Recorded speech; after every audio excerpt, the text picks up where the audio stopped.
La réforme des retraites est aujourd'hui en cours d'examen à l'Assemblée nationale et plusieurs associations familiales s'interrogent sur l'impact de cette réforme sur les familles.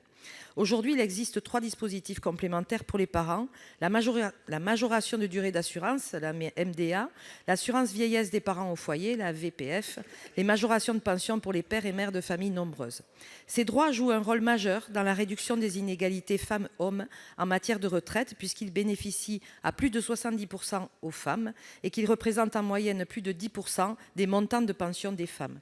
Elles sont aussi un support pour le pouvoir d'achat des parents retraités. Or, ce ne sont pas moins de 90% des femmes qui bénéficient d'au moins un droit familial au moment de leur retraite. Dans son projet de loi, le Gouvernement prévoit la suppression de la MDA pour la remplacer par une bonification de 5% des pensions de retraite des parents pour les 2 premiers enfants et un fort recentrage de l'assurance vieillesse sur les premières années de l'enfant. Le projet, en supprimant la MDA, pénalise les familles de 3 enfants et plus, dont la réduction de la bonification va réduire la pension des parents de ces familles, puisqu'on passera d'une bonification de 20% pour 3 enfants à 17% avec la réforme. D'autre part, la suppression de l'assurance vieillesse pour les mères de familles nombreuses au-delà des 6 ans de leur 3e enfant pourrait mettre en difficulté des femmes de conditions modestes. Aussi, Madame la Ministre, dans la continuité du projet de réforme, pouvez-vous nous apporter des réponses sur la bonification au 3e enfant pour l'heure insuffisante, sur une bonification majorée pour l'éducation d'un enfant handicapé, ou encore une prise en compte équivalente au système actuel dès la naissance du premier enfant pour les 2 parents?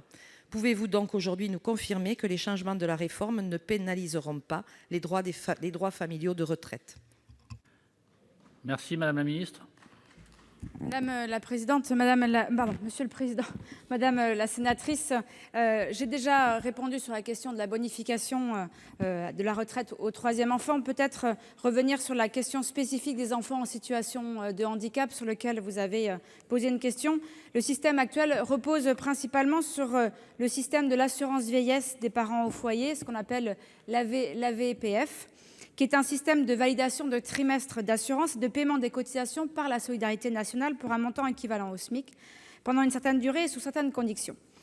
Le futur système de retraite reprend le principe de l'AVPF transformé en garantie aidant. Concrètement, les proches aidants ayant dû restreindre ou limiter leur activité acquerront des points au titre de la solidarité nationale.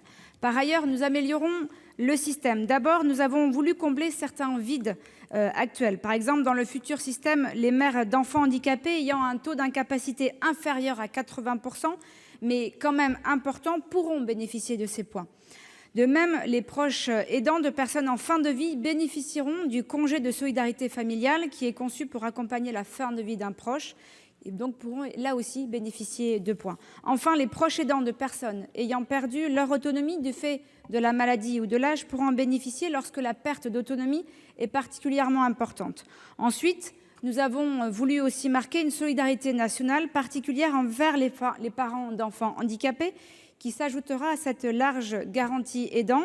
Dans le système universel, les parents d'enfants handicapés bénéficieront également, comme les autres parents, d'une majoration de points de 5% accordée à chaque enfant dès le premier, qui seront après attribués à 2% au-delà en fonction d'eux. Mais en plus, une majoration spécifique sera octroyée aux parents d'enfants handicapés sans être conditionnée à une interruption ou réduction d'activité de la prestation relative au handicap pour en atteindre 5% du montant de la retraite. Je vous remercie.